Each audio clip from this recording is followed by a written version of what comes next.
And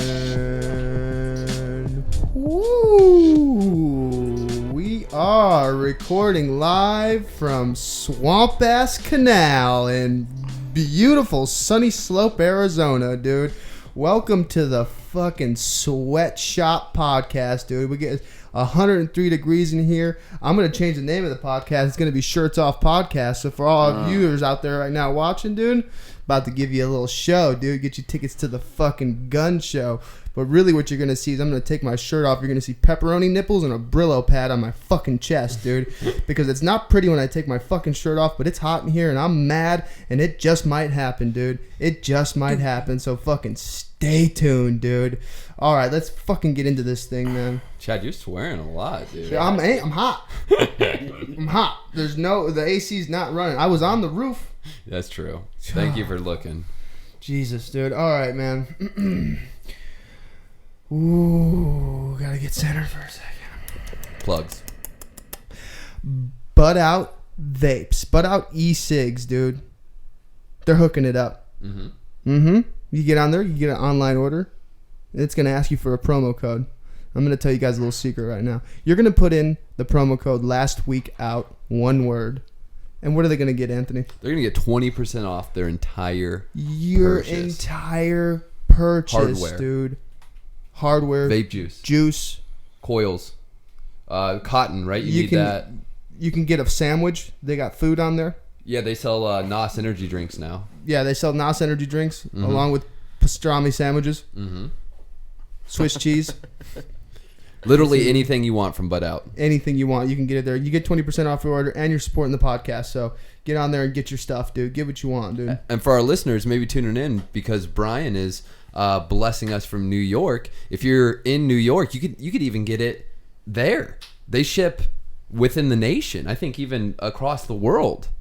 David, am I right in that? Yeah, all 50 states. And the world. Hey, well, watch out for those porch pirates, dude. Make sure you're checking your package, dude, because there's people out there stealing packages right now, and it's not good, dude. Get yourself a Ring, so when they do steal it, you could at least watch and then them. Ring's gonna contact us because we're promoting them, and they're gonna fucking they're gonna give us money.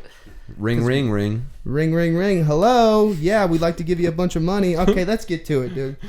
A couple introductions here. We got our other plugs too.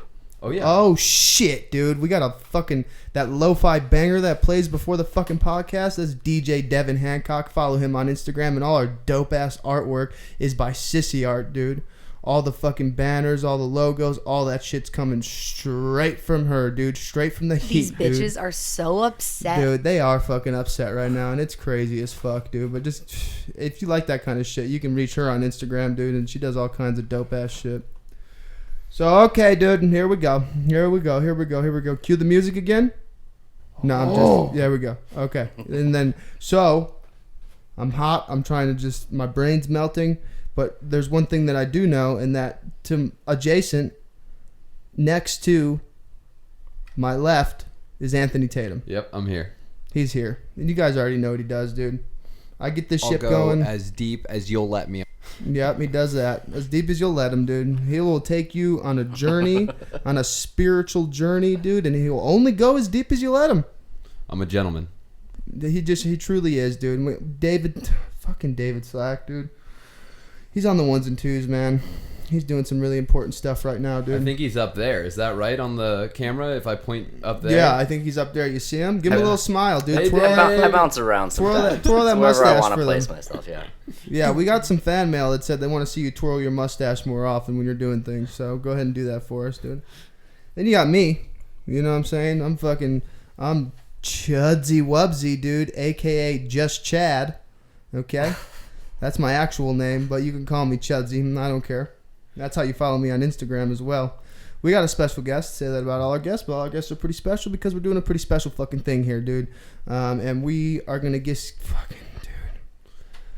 I never even asked you your fucking name. It's Bryne, dude. What are you Holy kidding shit, me, dude? dude?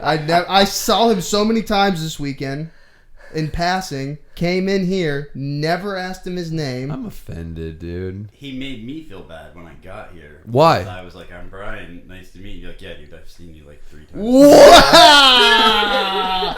Oh, dude, I'm a fucking piece of shit, dude. I'm a fucking. All right, let me take this over. Let me take this over. Hold on, dude. I'm not fucking done yet. Okay, dude. okay. Keep going. Like I said, Sucks dude, I'm gonna talk louder than those stupid fucking drops too, dude. Sucks Believe bad. that shit, dude. Listen, we got a special fucking guest right now, and I know some of our listeners out there who are, part of the. Dude, are you serious? Sucks bad. Don't do that. Don't you ever do that again. Go ahead. Don't ever do that again, dude. We got people out there part of the Catholic matriarchy that are probably going to be pretty upset that we're using a lot of curse words right now. And you know what? Fucking, it's just what it is, dude. So just, that's it. We got a special guest. His name's Bryne. He's not from Phoenix, Arizona. He's from fucking New York, dude. He came fucking here just for this podcast. He was not here for any other reason whatsoever at all. He's just a special guest, dude, and we fucking flew him first class across the fucking continent, dude, to come fucking film a podcast today, dude, and that's what we're gonna fucking do. Chad just tapped me. That means I can jump in. Don't fucking tell people that, dude. So let's all God take a damn it. breath and just center ourselves from Chad swearing. It is hot in here. It is very hot. So we came over to the studio this morning, and the studio happens to be at David's house. And David's been at a convention all weekend, and we walked in, and it's 89 degrees in David's house right now. And there's not an AC fixer in the lot of us. So we sat out in the living room for a while. Our good friend came by and took a look at it, and guess what? It's not fixable. But we just decided to truck right through that. So, Bryne, thank you for persevering the heat with us.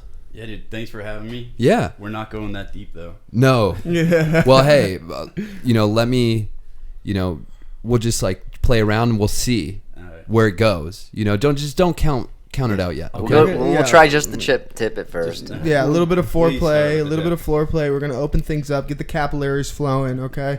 So, are you from New York? Yeah, I'm from Saratoga Springs, New York. That's where you're born. Yep. No kidding. What is Saratoga, up north? Yeah, about 2 hours north of the city. Okay. Are you the product of a couple siblings? Yeah, 4 sisters, all older. Yeah. Yep. So the only boy. All hot too, or what? No. Come on, dude. Chad, just excuse Chad. I don't know what he's doing here today. It's hot. Yeah, it is hot. So he's out of sorts. So 4 older sisters. Yeah. Okay. Parents, both there. Yeah, my dad left when I was like 6, so it was pretty much just me, my mom, and 4 older sisters. Wow, man, you were 6. How old is your oldest sister? She is, hopefully she doesn't listen, like 52, like 13 years older than me. Okay. So he left when she was already like out of the house. Yeah, like she moved to California like 18, like right when he left. No kidding. California dreaming. Hell yeah. Do you remember? Do you feel like you know why he left? I mean, I think a lot of it is alcoholism. He was an alcoholic. Yeah, definitely. Just, like not. Yeah, I don't know. He just, when he was home, he wasn't present. So like, him and my mom would fight a lot, but I think definitely alcoholism. Yeah. So the first 6 years were kind of rough. Yeah, really rough. No kidding.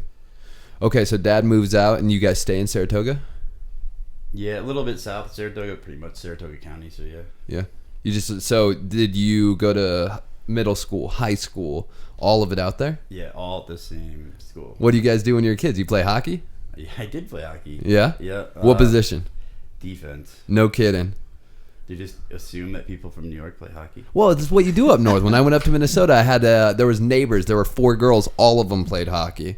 It's like the sport to play, you know? Yeah, All of them how many could play beat you up. beach volleyball? Yeah. I mean, Minnesota and New York are pretty much exactly the same.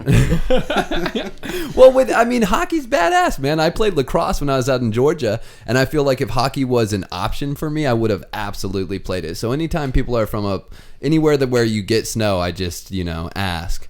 But that's rad, dude. So you played hockey through high school? Did you play in high school? Yeah, up into like 10th grade. I dropped out of high school at like 16.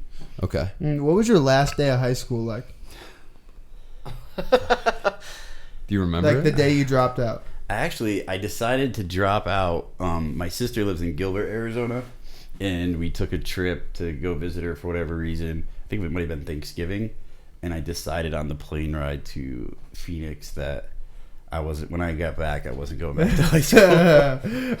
I got a very similar story like that. Actually, it's completely opposite of that story, but it's the same thing. One day, it hit me like a fucking thunderbolt, dude. I was like, nah, I'm not going to go back to school, dude. It's not going to happen. Oh, I finished strong. Dude, that's weird. Yeah. So I'm a genius. So for You're so humble, dude. You're so humble. It fucking makes me sick. So you dropped out. Here's what I do know about you, Bryne, is you're currently out here for a convention, and a recovery convention at that. And our podcast wasn't aimed, even though all of us are in recovery, and most of the people that we're really, really close with are. You know, when we started this thing, the goal of it was to bring people on who can kind of share about overcoming whatever adversity. And drug addiction is absolutely a huge one. You know, and it's good to have people on who are in recovery and can speak to that, because I think it's really pertinent with everything going on currently. For you, were you already using, and I segue that with saying, so you started, obviously there's drug addiction in your history. Yep. Was you dropping out of high school a consequence of using drugs and alcohol? Yeah, definitely. I had my first drink when I was 12, and, you know, it just... from there on, like, I was smoking weed like that week. Yeah. Like daily user within like 2 weeks. So who got you weed? Older kids? Yeah. So the first time I drank, my older sisters were having a party, and like I hit it off with her older friends, and one of the dudes there, he wanted me to sell weed to the junior high. So. He looked at you and he saw potential, dude. Yeah, he saw potential, dude. When you first started smoking weed, and this was my experience, did you ever have the thought, like, I'm going to do this for the rest of my life? I did, until it like turned on me, and I had my first anxiety attack when I smoked. Yeah. I was like, I never want to do that again. I OD'd on weed once, dude. I don't even know if that's possible, Edibles, bro. or smoking? No, we were just smoking a bunch of weed, dude, and I fucking, like, I drank some cold water, and then I just started violently throwing up, dude, and then I just fucking passed out. I mean, that's the desired effect. Yeah, that's what... What kind of weed were you guys doing? Bro, you had an anxiety attack and you threw up an overdose, dude? Yeah, dude, I went to fucking In-N-Out OD'd on and weed. then Krispy Kreme. Yeah. I watched a lot of kid shows longer than I should have, probably. That was about the worst effect that weed had on me, for sure. So for you, smoking weed, and then you dropped out of high school, what did you do? You get a job? No. So like when I I dropped out, I was like, this is probably the most embarrassing thing to admit, but I was like really into Fish. And, The band. Yeah. I Yeah, followed them dude. all over the country, and took a lot of acid, and yeah, I think I had like delusions of like selling veggie burritos for the rest of my life or something. I don't know. And then I dream of that currently. Hey, you were telling me a story about one of your Some veggie burritos. your times taking a bunch of acid. Why don't you tell us that And he story? sold veggie burritos. That's what yeah, so Do you like that, dude? Okay. yeah, so I like it. I used to, so like I honestly, but like that was, I thought that when I dropped out of high school, but like 2 weeks later, I was like, I don't really like Fish anymore. So I had to find a new career path. These songs are really long, Well, dude. you still wanted to sell the veggie burritos, though, right? I think I probably got a job at like Burger King or something. Hey, we can at go first. get some veggie burritos after this. I know the spot, dude. Sweet. So, acid story. David Yeah. was asking about it. So- Care to share? I was selling acid, career plans, and The markup on that is great, though. it's fantastic. So I got like 10 sheets to sell, and we sold them like 3 days. So we were pretty psyched about it, and I had 1 sheet left, and 3 of my friends helped me. So I was like, yo, we're gonna go up to this lake by my house, and we're gonna split this sheet, so 25 hits each, and we're just gonna go party. You guys catch that? 25 hits each. Oh, yeah, I caught that. So No, I don't need. What does that mean? You need 20 1, maybe 2 hits when you're doing acid. Oh, really? So they're sold in like by 100, and like usually, yeah, you sell that to like 80 people, the 100 hits, and we decided to do it with 4 people. So The bad planning was, I guess most people think taking 25 hits is bad planning. Yeah, that sounds awful to me yeah. right now. The bad planning for me though was I took him before we got to the lake and like got a hotel, and we got on the highway, and like a mile and a half into our journey I blew a rod in my car. And Oh, that's terribly unlucky. yeah. That has nothing to do with the acid. That's just circumstance. Yeah. Life happens even though you're on acid. It does. It doesn't stop. It should suspend life. Yeah, but dude, it should be more courteous. Does it was not so know smart that of you're you. 25 hits God, of you're acid? so insightful, Anthony, Thank dude. you, dude. Life doesn't stop when you do acid. Oh my god. We'll make stickers soon, guys. Don't worry.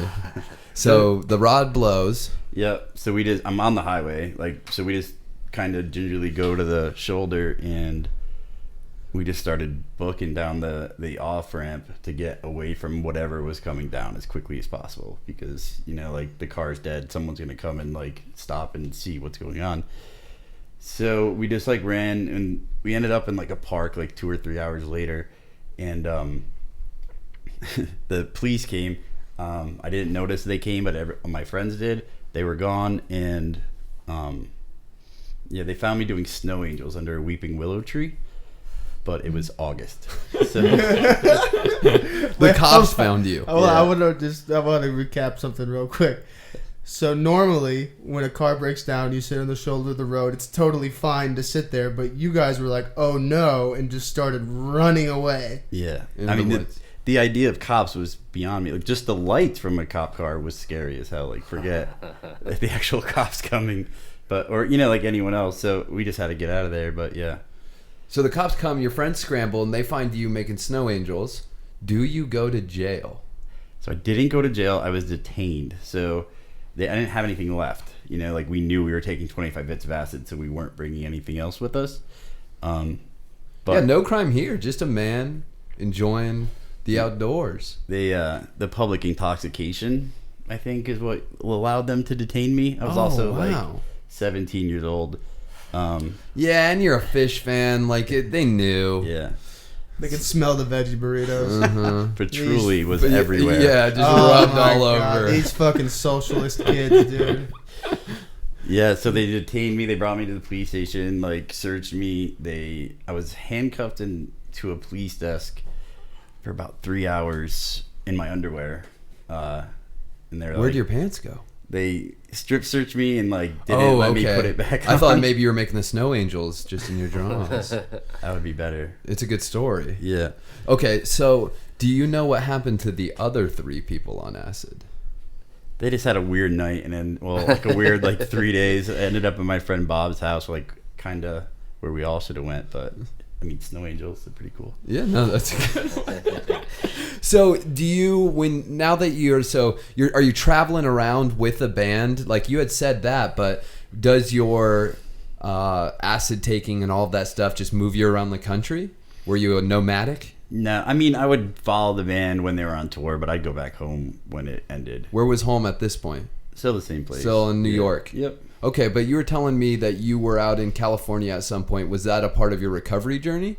Yeah, I've lived in Florida, Arizona, and when I got sober, I went to California to get sober. So I've always wondered, when you're touring with a band like that, how do you get money for the tickets that are so expensive at each show? So we'll go back 5 minutes in this podcast, and I was selling 9 sheets of acid at a time. But if you're going from state to state, where do you get your supply from? No, I mean, I'd leave with a bunch and just sell it as I go. Got it. Nice, dude. And we Living the sell dream. veggie burritos. We'd buy a bunch of Cokes and sell Cokes in the lot, things like that. Just little hustles. Yeah. Okay, so what does life look like pushing forward? So how old were you at around this time? In your 20s? No, 16. Oh, 16. Now, you did say that. I'm sorry. Mm-hmm. So what does 20s look like? So I kind of got it a little bit together and went to community college for a little bit, and then got into one university, but it was kind of out in the middle of nowhere, and it was just drinking, no distractions from drinking. Mm-hmm. So 2 alcohol poisoning later, I was asked to leave the university, and then went to a different one, University at Buffalo. At that Buffalo, never ducking low. what is happening? So, for not a you- thing that's, there. No, you've never heard that before, Chad. Say. I heard someone from Buffalo say that. He's the only guy, dude. So, Shout out to White Claw, dude. Casey Setlock in Buffalo, New York, girl. what is happening right now? So, did you have ambition at that time in your life? Like, what were you hoping to do with yourself? No, like my goal when going to community college was just to go to a 4-year school to like join a fraternity and like, you know, try to Not to meet- get a degree, just join the fraternity. just to be just major in fraternity life, Yeah, just kind of push through. hang out with girls, drink beer, yeah. Yeah, keg stands, date rape, normal stuff. Yeah, exactly. I am so sorry to our listeners right now. I don't know what Chad is just on one right now. I know not to let Chad get hot ever again, dude. I'll make sure to bring ice packs next time. And there's date rapes are not happening at the college. I hope We do not condone date And if they rape. are, we'll just call the security guards. Yeah, we absolutely don't condone any So- of that shit, but it happens, dude. You ever listen to Sublime? I've listened to Sublime. Yeah. Are you? Are you dropping out of school like your first year, your second year? What do you do in the university? I don't know, the first like year and a half, I'd like pass like 2 classes with a B and like get like 2 incompletes. So I just like kept it going a little bit, and then like I think year 3, I just got a 0.0 and decided that was probably it. I stayed at the fraternity house like 1 semester after I dropped out, which isn't really cool. Yeah. It's not like a pickup line, like, I don't go here anymore, but I live here. Yeah, no, that's awkward. You don't want to be that guy. I knew that guy when I was at college. I was like, why don't you go get a job or Anywhere something, else. dude? Yeah, What he keeps getting older, but the girls stay the same age. Matthew McConaughey was at your school, dude? So did you get a job or were you still selling drugs? What were you doing? Yeah, I'd like wait tables, sell some cocaine here and there. Yeah. But yeah, when I left there, I was like, all right, like things need to change, you know, like kind of get the idea that like drinking and like just being a fraternity bum wasn't like the life. So I left there and moved to Florida and took a job with a computer company. And had you had experience in you? Because you told me before the show that you do IT now. Yep. So when you were a kid, were you like into computers and stuff? No, like we were pretty broke, so that wasn't it. I grew up in the 90s, so like if you were a computer, you had a computer. You had to at have your house. money to have a Yeah. computer. So, but just at college, I just got into it and it just made sense to me. So, Okay. So you get a job out in Florida, you said, what, with a computer company. Mhm. How'd that go? it went pretty good. Like, Well, you were selling cocaine. That's a good place to be on cocaine. yeah, I wasn't selling cocaine when I went to Florida. Oh, okay. I literally thought like I'd go down and I didn't think I'd like stop getting high or drinking or anything like that, but I thought like I'd get some, you know, like some bit of control and like start being an adult. Yeah. And yeah, it didn't work out too well. Yeah, trying to implement functionality. What happened in a nutshell out there? So I was down there for a little bit, and then like the girl from college, I decided to like move her down, and like we were gonna start a life and do all that, and you know, like so there's a lot of pills in Florida, so a doctor gave me Xanax, and I think Xanax happened in Florida. I don't remember Yeah. what happened after that. So how long were you there?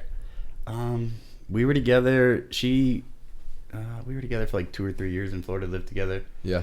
But yeah, I mean, the being on Xanax and like having a girl that like is depending on you for love and attention and all that stuff, like those two things don't really work out. So did you stay in Florida after it didn't work out? I actually moved back to New York for like 3 months to kind of get away from the whole situation. But when she moved back, she was from Long Island, New York. So when she moved back to New York, I ended up going back down to Florida with some friends and getting a place and went back to that job. Yeah. Okay. And take me through kind of what transpired next, man. It sounds like there's about 10 years that we need to get through, huh? Yeah. You know, just stuff like that. I moved to like, there was a bunch of hurricanes in Florida, so I came out to Arizona. I had a sister here, and she said I would like it. It's warm. Yeah. Well, that's for sure that right now. And yeah, I got like really into mixed martial arts. Started in Florida, and when I was a kid, I did martial arts, and when I got out here, it was like kind of taking off here. Like, like there was a few gyms in Tucson that like guys ended up being in the UFC before like 2006. So like before UFC was like a huge thing. Super hype. So I thought I could do that, and I was all right at it. Like people said I had talent, but you can't really do that when you're drinking all the time and taking Xanax all the time. How serious was your drinking and Xanax at this time? Drinking in the morning? No, I had been drinking in the morning, and I kind of got it to like a normal level of like drinking at like 8 or 9 o'clock when I got home. Like, how were you doing that? Just like setting rules for yourself? Yeah, well, so I think I got on the Xanax because I had a seizure at college when I tried to stop drinking. Wow, man. Yeah. And so like when he gave me Xanax, that kind of got me through the day, so I no longer needed to drink when I woke up, you know? So yeah, more like, and it wasn't like social at this point either. Like I was like 25 or 26 only, and it already had stopped being like a social event. It was like alone by myself after like the daily events of like work and going to the gym and stuff like that. Okay, so you're out there and you're jumping into mixed martial arts, or where are you? You're in Tucson at this point, or in Mesa? So I was in Mesa for a very short time, and I got transferred down to Tucson, and yeah, it started there, and then just kind of being alone out here, I ended up going back to New York after like a year and a half. Just to be around the family again? Yep. Okay, and where are all your sisters during all this? So I have a sister in Gilbert. I have, so at the time, 2 sisters back where I'm from in Saratoga Springs, and 1 sister in Boston. Okay. And so you move back home, you stay with them for a little bit, and then does your alcoholism just quit? I wish. Yeah. Does it work like that? No, yeah. So I was doing the mixed martial arts thing a lot, and I was getting injured a lot because I wasn't taking care of like the diet and the exercise part of it. So I was getting injured a lot, and I dislocated my elbow one day, and the doctor gave me Vicodin and Dilaudid, and this is probably like right in line with like when that epidemic started. And yeah, like I just knew at that moment, like, all right, I'm good with this MMA thing, like that's not gonna work out, and I'm just gonna explore this Vicodin thing. You never had opiates before then? Maybe like here and there, like right. Mainly when I was drunk, I'd take a couple Vicodin, but like that's when it was still social. So like this was the first probably time I experienced it when it was like more of a necessity and it wasn't like a social thing anymore. So were you getting it just from the doctors? Yeah, at the first, yep. For how long that last? There's another fun one. So I ended up in a few years, I remember probably like 2 years going into this, I ended up with a doctor who had flexible morals, we'll say. Okay. And those are the best type of doctors exactly. when you are looking for them. Yeah, and so I don't think either one of us sought out for this. I got introduced through my fiance at the time, and it was like her family doctor so like there was some trust already there, and I just started asking for pain meds, and he just gave them to me. Like I lied about having different things, and he would just keep giving to me. And then he knew I was an IT guy, and he was doing this like new system in his office, and he needed help with that, and he couldn't afford it. So I was like, window, and jumped in it. And within like a month of that, like he's just writing me scripts every time I go to his office to fix something, and I no longer need to make appointments and things like that. What the fuck? That's crazy. Yeah, service call, dude. So yeah, but I ended up like blowing it like after, and I mean it was nice. Like he would just write me like 20 scripts a month of opiates, benzos, speed to get me going in the morning, sleeping pills. And then after like 2 years, I was going to Albany, so it was like 2 hours from where I was, that hookup was, and I was there for like 5 days, and I brought what I thought was going to last, but that lasted 1 day. So I had been in his office alone and stolen a script, and thought that like I'll never do this, but I'll meet somebody that would do this. Right. And but I got sick, and I was 2 hours away. It was Saturday, So I forged a prescription at CVS. Man, leave it to a person who's hooked on drugs to take a really good thing and fuck it up, dude. Throw it away. You had a beautiful thing going there. So what ended up happening? Were there any repercussions for it? Like, Legally? is he gonna hear this and be like, "Oh, that motherfucker"? Well, So- he figured it out because he cut him off. Yeah, so the next day, so I did it at like 9:00 at night, and my sister was also employed at that company, and the pharmacist that filled it knew me. Yeah. So she knew something was up, but she called the doctor the next day. He said he didn't write it. Wow, he didn't even try and cover for you. I figured he'd cover for you and then just... So he kind of did. He called me and he said, like, I'm not gonna press charges for you. I hope you get well. And he had to continue writing me my script for Xanax because you can't just stop that, Right. like legally, for 2 more weeks. And then he said find another doctor by then. But so that's when I went to my first detox because my family was like, he's not pressing charges, but the state of New York can press charges. Right, that's what I was going to ask you. I'm surprised that the CVS or the state couldn't pick that up. Yeah, somehow they never did, but I went to detox with the thought of like, all right, like I need to everyone told me I needed to get ahead of it because if the charges were coming, like I needed to be sober at that point. All right, well, at this point, man, and we're 31 minutes in. We're going to take a quick break, and we'll come right back, guys. Thank you so much for listening, and we will be back. BRB, that's shorthand for "Be Right Back." Ooh, it is hot in here. Really hot. That's not a big deal.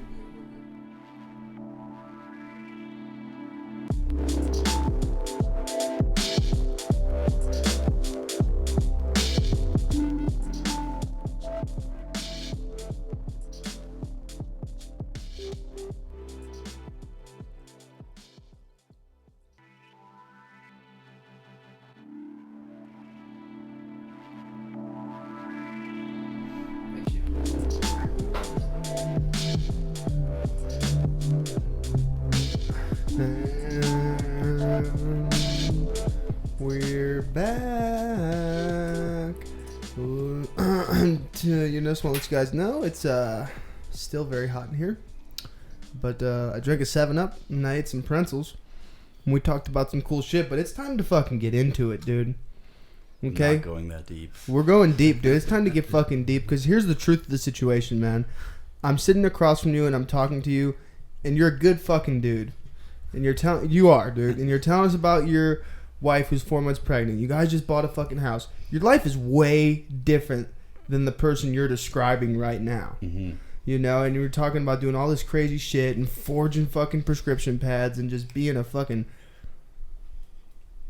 piece of shit, dude.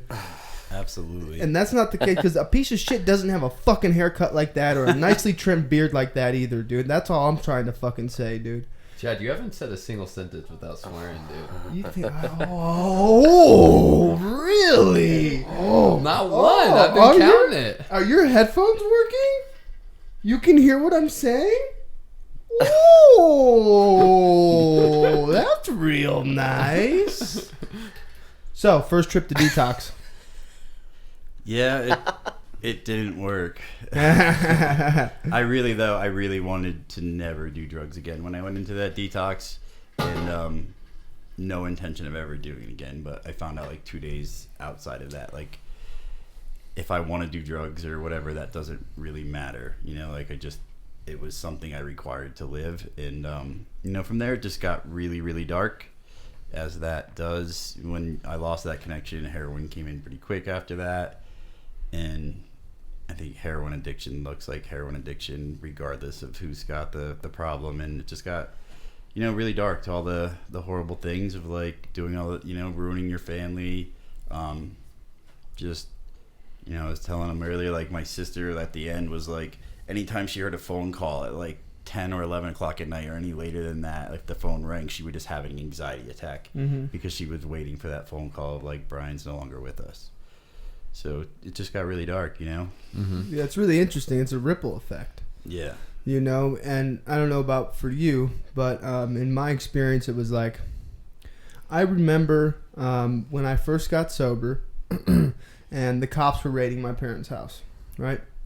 And they're like going through all my mom's stuff and her underwear drawer, and they're like flipping stuff upside down, right? And she's like crying, and I'm just thinking to myself, I'm like, what the fuck are you crying about? This is happening to me. Yep. And I'm just living in this fucking, this like selfishness, this selfish idea of like, this is my life, not yours. Why do you even care? And was that your experience? Did you feel that way? Definitely. Like I often say this, like the last lie I had, and I was just a liar, you know? And the last lie I had was I was only hurting myself. You know, I thought that this was only happening to me. I like still kind of had a job that I'd show up mostly for. And so I figured like I could pay rent, and you know, like this is only this is only affecting me. Leave me alone. Like let me do this. No idea that things like that were happening in the background. And after a while, I couldn't live like that anymore. So I had a suicide attempt, and again, thinking that only would affect me, thinking that like my family would, you know, like cry for a few weeks and move on. That I hadn't been there for so long, like it wouldn't have any lasting effects. Like I could just do this and they could go about their lives, like, you know, after the funeral or whatever. That's so crazy, because in that moment we feel like that's a honest thought. Like that's an honest reaction to me ending my life. They're gonna cry for a little bit and then everything's gonna be fine. I'm not hurting nobody but my body. Yeah. Right? And that's never, I've never heard of it in a way of like the last lie I told myself. That's fucking really powerful to hear. Because when I first heard the term, I'm not hurting nobody but my body, it was from a documentary of Mac Dre. So in the immortal words of the Furley Ghost himself, dude, he was like, I'm not hurting nobody but my body. And I just fucking lived by that, dude.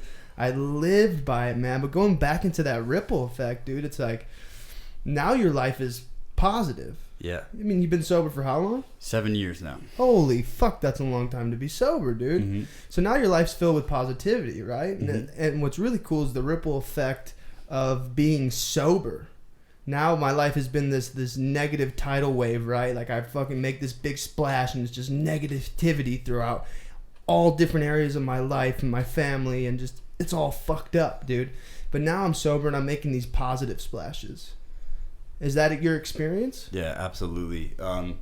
You know, like it took a while. It wasn't like overnight, but after a couple years of getting it together, like, you know, I got to move back from California to New York, and I finally started becoming like a brother at the age of like 36, and like for the first time I was actually a son, and I could and I get like carried away today. Like my mom will call me and like her garbage is full, but like her hip hurts, but she's older and like needs help taking it out, and I'm like, yeah, absolutely, like I'm on my way, and I like will literally get like choked up because I get to like go take out my mom's garbage at like 9:00 at night, you know, because her house stinks or whatever. And there's some fucking people out there, some fucking toots out there that have to do that kind of stuff because they still live with mom and they're fucking resentful about it, dude. And they don't fucking realize how powerful and how unselfish that actually is, and how positive that can be for yourself, dude. Yeah, definitely. That's fucking beautiful. Well, man. what was the aggregate of your change? How did you finally change?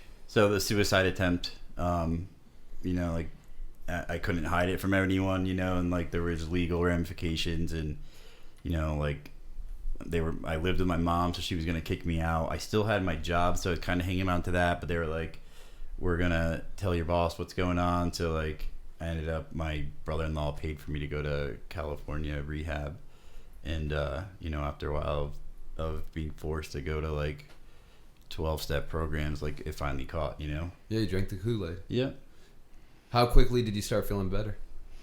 Like 6 months or so, but like I felt better than like being a hopeless suicidal heroin addict. So like I think like I felt a lot better, and it was amazing. But like I don't know if I would, like, for most people looking from the outside, I doubt it looked too good. I was like still living at a halfway house for like my first 2 years, $10 an hour job.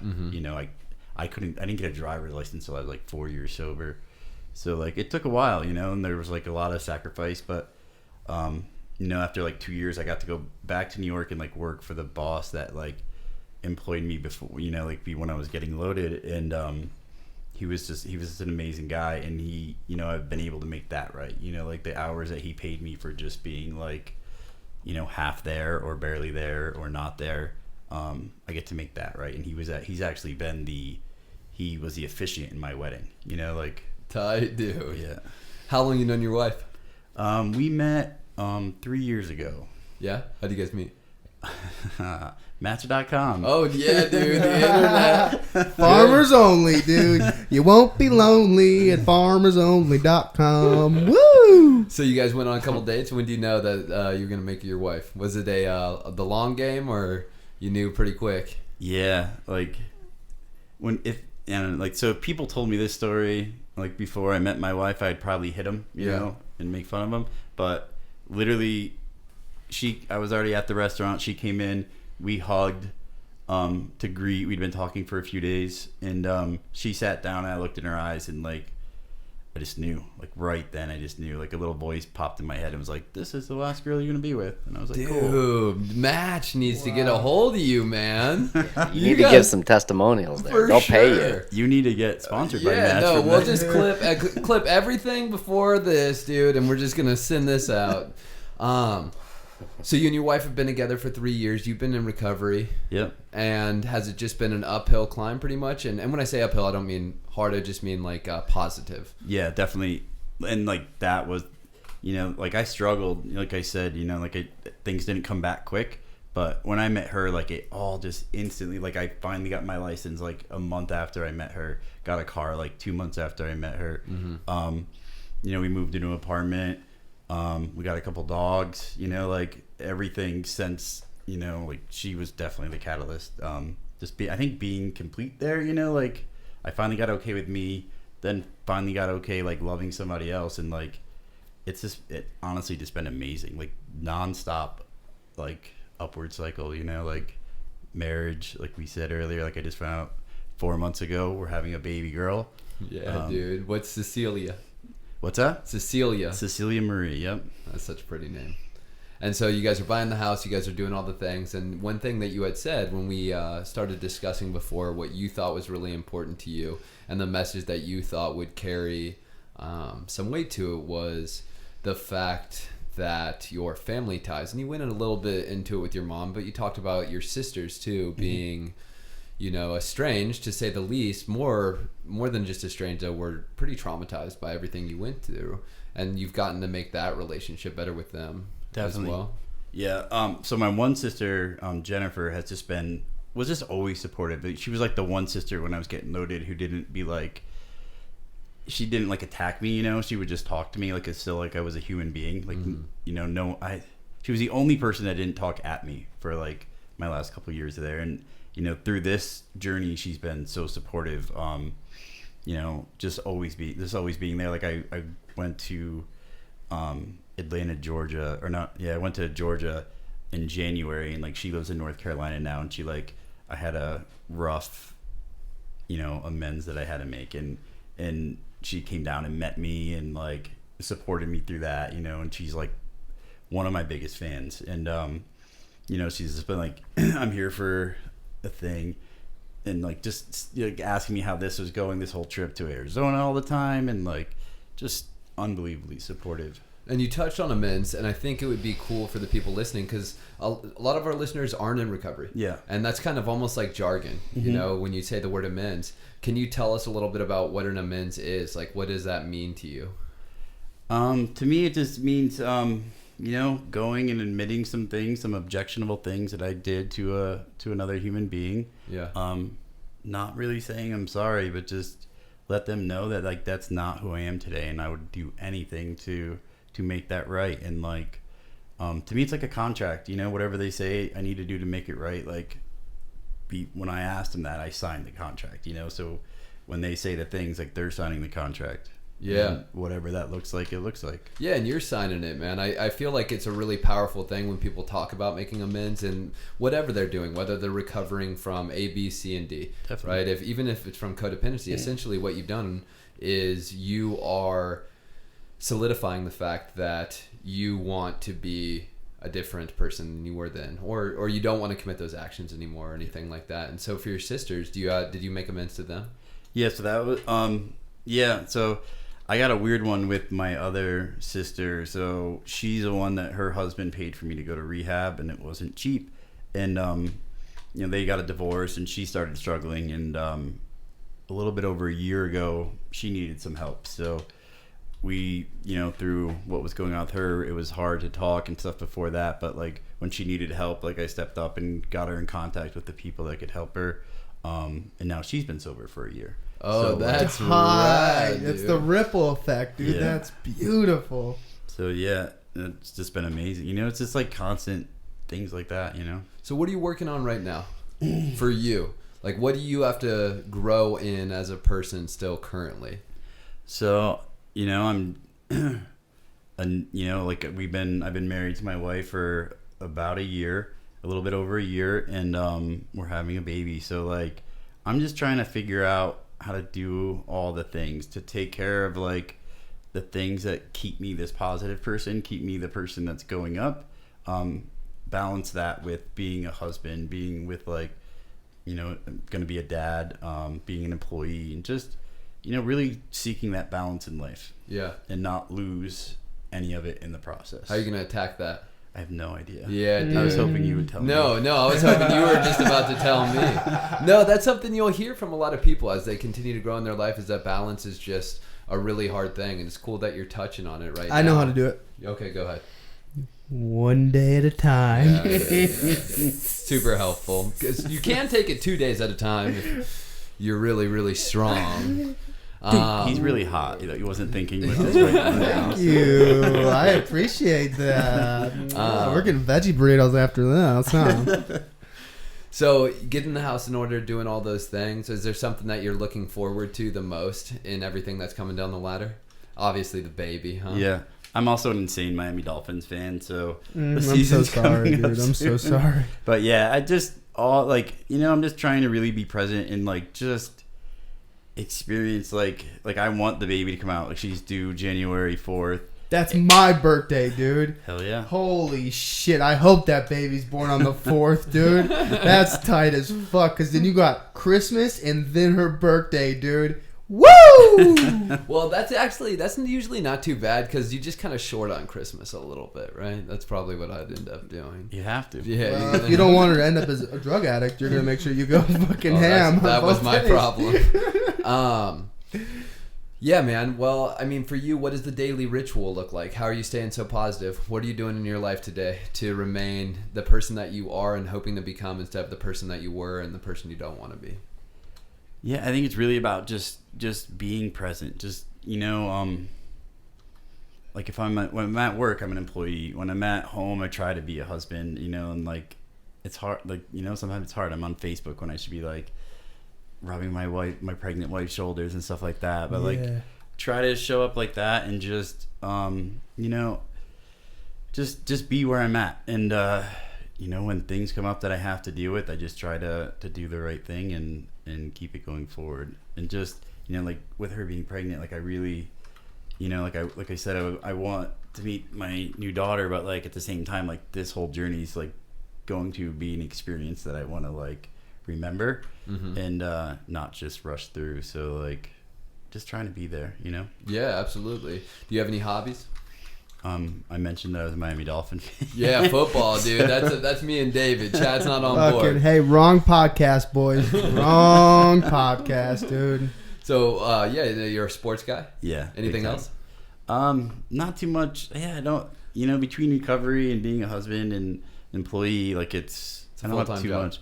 I used to love going to the gym, but I'm 41 now, so like I've had a few injuries the past few years, and that's kind of set back.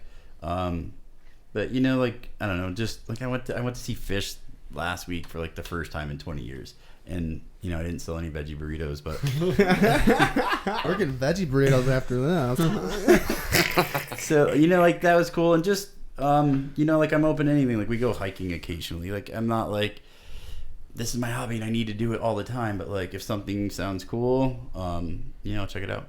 Yeah, absolutely, dude. Well, I had a really good question. I'm trying to remember what it was, and I think that it had to do. Oh yeah, you were talking about being 41, and you had mentioned earlier that was kind of something that you felt behind the 8 ball on when you had recovered and you felt like you were doing things late. Yeah. You were like, I feel like I'm doing things right now at 41 that I should have been doing in my 20s. Yeah. How are you working on that? Because I know for me, when I hear people say things like that, because I could say the same shit, man. Yeah. I got married at 30. It's like, I could have got married at 20.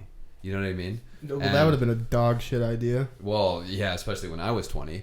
But I can get down on myself and things like that. But I also hear guys, who take the other side of that token over, where it's like, oh, it's too late or it's too early. I feel like it's too late until that one day. You know what I mean? Or I mean, it's too early until that one day that it transitions into being too late. And so for you, do you battle with that very often, or is it just something that you've learned to accept and just push on? Because to me, you don't seem like you're too old for really anything that you're doing in your life. Yeah, but no, you had mentioned it. Yeah, I don't regret it or anything like that. I just, I'm really lucky that my wife likes being with a very immature guy. Yeah. Like you guys mentioned, I'm dressed like I'm 20. You're not. I mean, you dress like you're 35, dude. Cool.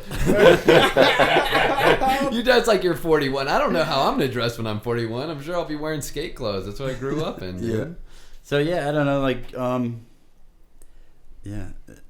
I don't like get down on myself or anything like that. It's just it's super new, and that's really cool. Like that I am 41, but I kind of feel younger just because I didn't experience all of this stuff when I was in my 20s. My 20s, and I don't like beat myself up about the stuff I don't have. I stay like just amazed. Like I don't know. I view myself as like I'm all on borrowed time here. Like I was in a coma for 4 days. Like I was this close to death. So like being 41 and acting like I'm 25 is like a blessing. Like I just try to treat everything in my life as an absolute miracle because.